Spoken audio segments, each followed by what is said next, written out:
الإخوان السلام عليكم ورحمة الله.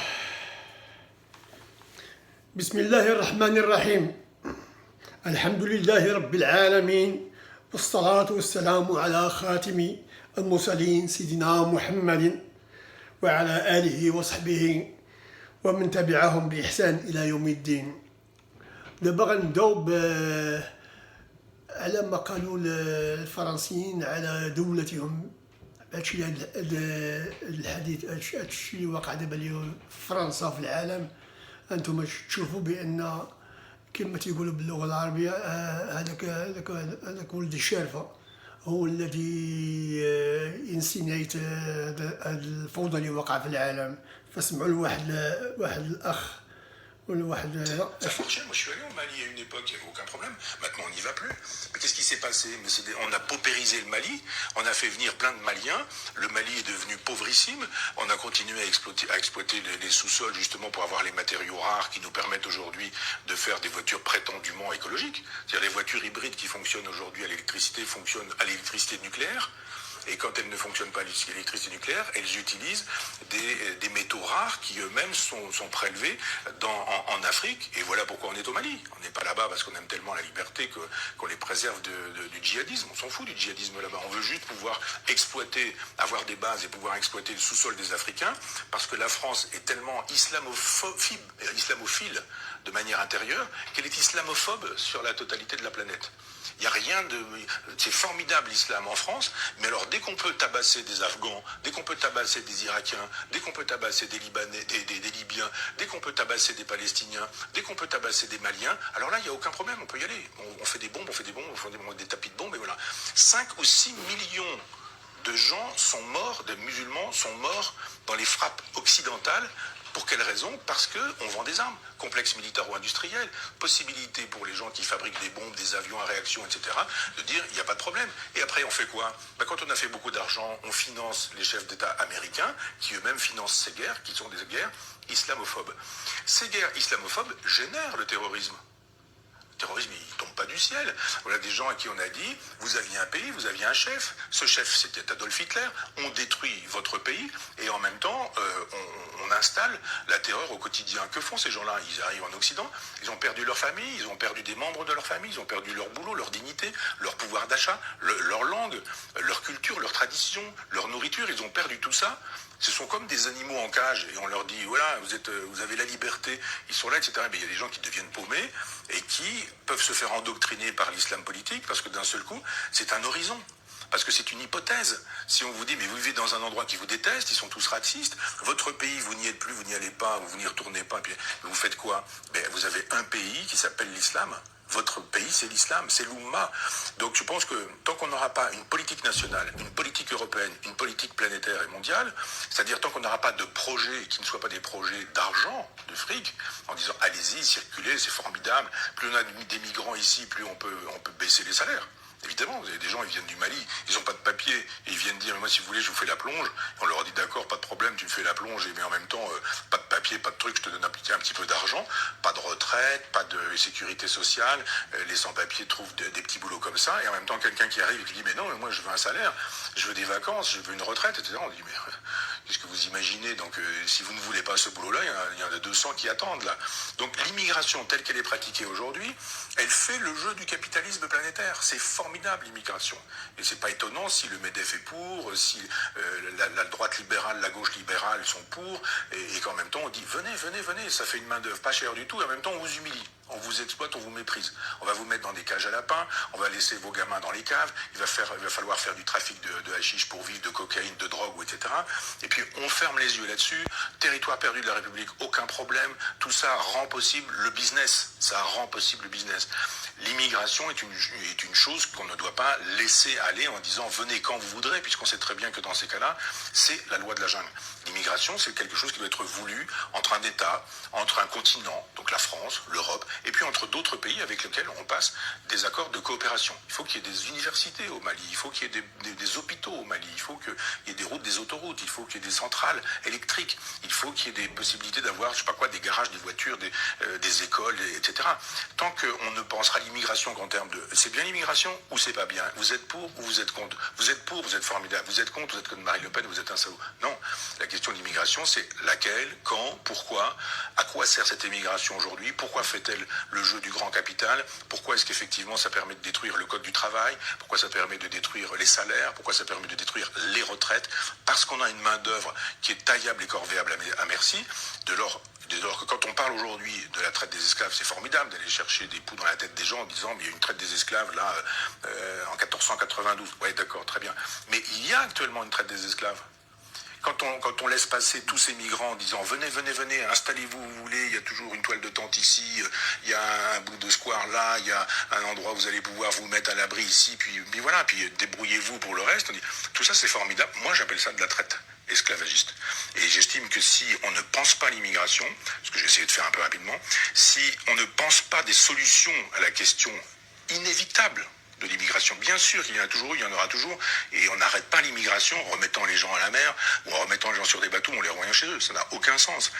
C'est la thèse de l'extrême droite, c'est pas la mienne. Mais c'est juste de dire quelle politique de l'immigration pouvons-nous avoir qui serait une politique de civilisation. Et on est en train de détruire les civilisations. Moi, j'adore l'art africain, je collectionne un peu d'art africain. Je suis curieux de ces civilisations-là. Que sont-elles devenues ? Que sont-elles devenues? La civilisation, c'est quoi pour ces gens-là? On a détruit leur peuple, leur langue, leurs coutumes, leur façon de s'habiller. Ils sont tous avec des Nike, des machins, des téléphones portables, etc. On dit, mais c'est ça que vous voulez, un grand marché planétaire? Avec des gamins qui sont des consuméristes, des gamins pour lesquels l'horizon indépassable, c'est le grand magasin dans lequel on peut acheter, le supermarché dans lequel on peut acheter des choses, des objets, des biens avec lesquels on peut pouvoir frimer, montrer que, etc., etc. Mais quand vous regardez la sagesse africaine, on l'a pillée, on l'a massacrée. C'était une sagesse extraordinaire, sagesse panthéiste, de rapport à la nature, au temps, aux éléments, à la nuit, au jour, aux étoiles. Moi, j'ai adoré en Mauritanie entendre des conteurs me raconter des choses alors qu'on avait l'impression sur le toit d'une maison qu'il suffisait de tendre le bras pour décrocher des étoiles. Et on se dit, mais qu'a-t-on fait de la civilisation malienne, mauritanienne? Ah bah quand il s'agit d'avoir 3 statues au Quai Branly, c'est formidable, les arts africains, les arts premiers, ça c'est formidable. Mais quand il s'agit de dire qu'avez-vous fait de ces civilisations que vous continuez de détruire? L'immigration sauvage et libérale comme elle est pratiquée est un génocide de civilisation. On tue les civilisations. Mais le grand marché planétaire qui veut un gouvernement planétaire et qui ne veut que des individus qui consomment, quelle que soit leur religion et leur couleur de peau, a intérêt à dire traversez la Méditerranée, pas de problème. Venez chez nous, vous allez vider nos poubelles, vous allez utiliser les services sociaux, vous allez vous entasser dans des cages d'immeubles où ça va sentir les urines de chiens, de chats, de pistes d'humains, même et ce genre de choses. C'est ça qu'on vous propose. Vous allez vivre ici, c'est très bien, vous allez voir, avec des dealers qui font régner la loi. C'est ça qu'on veut. C'est pas l'idée que je me fais de la France, c'est pas l'idée non plus que je me fais de l'hospitalité. الإخوان سمعتوا بدنيكم. أول حاجة غادي نديروها كمسلمين غير منافقين، غادي نتوقفوا واحد دقيقة نترحموا على الإخوان المسيحيين اللي ماتوا في نيس وفي نواحي باريس. هذا join me stand still.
إخوان كما قلت لكم حنايا واحد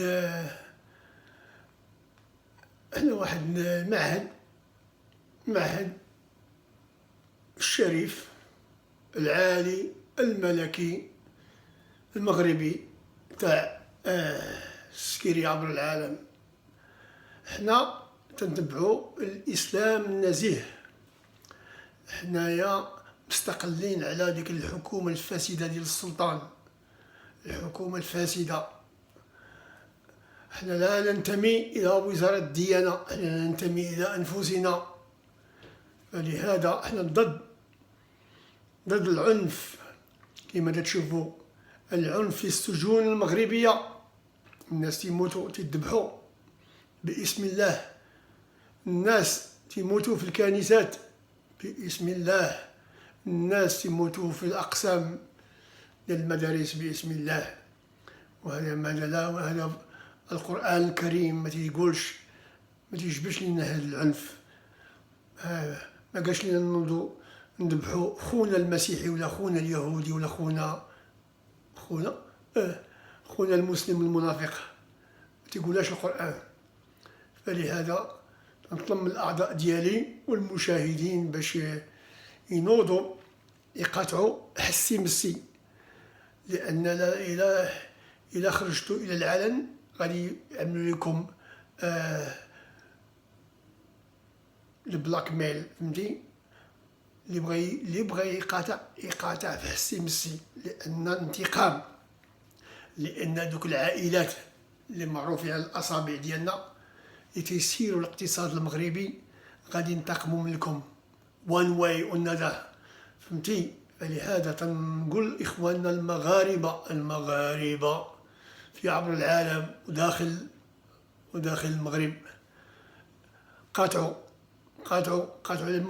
المواد ديال فرنسا، لأن أنا قلت لكم من النهار الأول حنا مستعمرين. حنا عمرنا ما خدنا استقلال، لأن علال الفاسي وبن سوده وبن بركه وديك الطبقة كلهم أبناء العاهرات باعوا المغرب في عقد اكس لبان. واليوم عباد الله، اليوم شارع الناظور الموجود بجنب الارميتاج في حي درب المتر الجديد، ناضوا بدلوا السميه من شارع الناظور الى شارع علال الفاسي. شكون هو هذا العلال الفاسي؟ شكون هو؟ وحنا نبقاو هذا العلال الفاسي ما غادي يحيش لينا من التاريخ. هذا علال الفاسي فاسد، واصله تا هو فاسد. ونوضوا هادو الحرام، هاد الكفار تيبدلوا اسماء علاش؟ ضد على الاخوان الريفيين. اي حاجه ريفيه حيدوها، بدلوا لها الاسم ديالها. وهي عباد الله تنطلب من السلطات المحليه تاع درب السلطان ولا كما تيقولوا هما تاع المعارف، حيدوا لينا داك الاسم ديال علال الفاسي، ما باغينوش. هذاك خائن الامه المغربيه والامه المغربيه المسلمه الحقيقيه. هذاك علال الفاسي اكبر خائن الذي كان يرسل ابنائه الى فرنسا ويقول لاولاد الكريان سنترال نوضوا تحاربوا العدو. اش من العدو؟ خرجوا عليهم تما سكراهم في كريان سنترال. هذاك علال الفاسي، هذاك الاسم خصنا نحيدوه. وتندعي السكينه تاع الدرب نوضوا واحتجوا. ما بغيناش علال الفاسي، علال الفاسي حاشاكم يمشي فاش ما عليناش. ما نقولهاش اليوم الجمعه، لان نهار الجمعه تنحترموا المواقف ديالنا.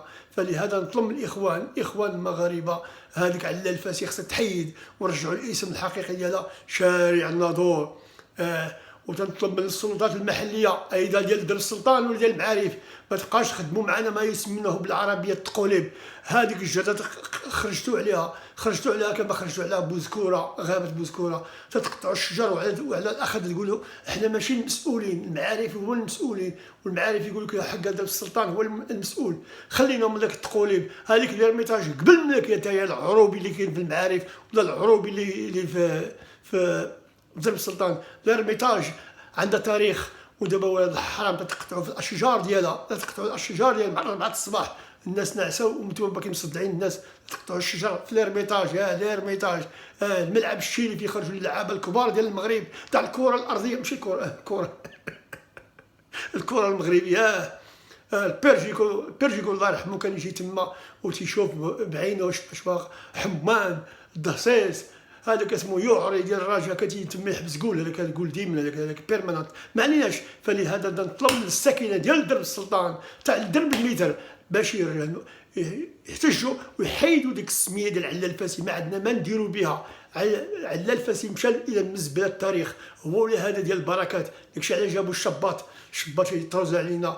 وهذاك هذاك اليهودي الصهيوني، حاشا يكون يهودي صهيوني، هذاك العزمي هذاك عمدة فاس، قال لهم انا ما نقاطعش لان ابنائي في كاين تيقراو في لا ميسيون. شوف مصلحته. هذا قلت لكم النهار الاول، هذاك الفاسد، هذاك الكلب اقول له الكلب العازمي العمده ديال فاس والبرلماني على مدينه فاس، انت كلب لعنه الله عليك اليوم الجمعه. وهذا الله يعطيك البيك سي كما يقولون بالعربيه، الله يعطيك البي سي. وما تخلعوناش كلنا جبنا الشباط جبنا بن كيران يروحوا حاشاكم. ما نقولوهاش اليوم حتى العشيه نقولوها باللغه الزنقاويه. اخواني المغاربه، تحياتي لكم من هذا المنبر، وما تنساوش باش تهزوا ايديكم من السماء ونطلبوا من عند امير المؤمنين حامل المله والدين باش ينوض ويحاربنا، يوقف معنا ونحاربوا هاد البرلمانيين الفاسدين وهاد الوزراء ونحاكموهم لان حنا ما بغيناش التمثيليه ديال الديمقراطيه، ما بغيناش. حنا بغينا السلطان هو اللي يحكم ديريكت، ما كما قال احرزان، ما بغينا لا برلمان ولا حكومه ولا عمده ولا عمالات، لا والو، ما بغينا والو. بغينا السلطان يحكم ويجري على هذا ونقتصوا الفلوس. فلهذا ندعو معاه الله يطول عمره والله يزيد ليه في الحياه والله يشافي ذاك المريض. وذاك برانس تريس حسن تريس هذاك حتى هو اللي غادي يخرج عليهم ان شاء الله، ماشي في التاريخ ديالي، ما يمكن التاريخ الاولاد. والاميره خديجه اميره الدار البيضاء، لان الدار البيضاء عندها مخطط ديال الدار البيضاء، غندوروها بالحيط ونعملوا الحصار، ما كاين حتى شي واحد يدخل، باش الله يحفظنا من الكورونا، من الامراض هادشي ديال التبركلوز. فلهذا غنودعكم، والدار البيضاء فور ايفر. واللي ما عجبوش الحال ما عليناش، مع السلامه، واتمنىكم نشوفكم ان شاء الله في العشيه الا باقيين شادين، ولا ما شادينش الى يوم اخرى. فلهذا هابي هالوين. واش هالوين عندنا في المغرب؟ معليش، هابي هالوين. لان اللي باغي نخرج غنمشي نشري الحلوى الفانيد غادي نشري باش نصدقوا على الدراري الصغار، لان انايا تنصدق مره في العام. انا والمراكي وداك هذاك هو اللي ناعس. غنمشيو نشريو الفانيد باش الدراري ملي يجيو غدا يدقوا علينا ونعطيهم، نخلعوهم نعطيهم الفانيد. فلهذا هابي هالوين، انا سيو شورتلي، مع السلامه، والله يطول عمركم، والله ينصركم على العديان، على الفاسدين اللي عندنا في هذه الحكومه ديال السلطان.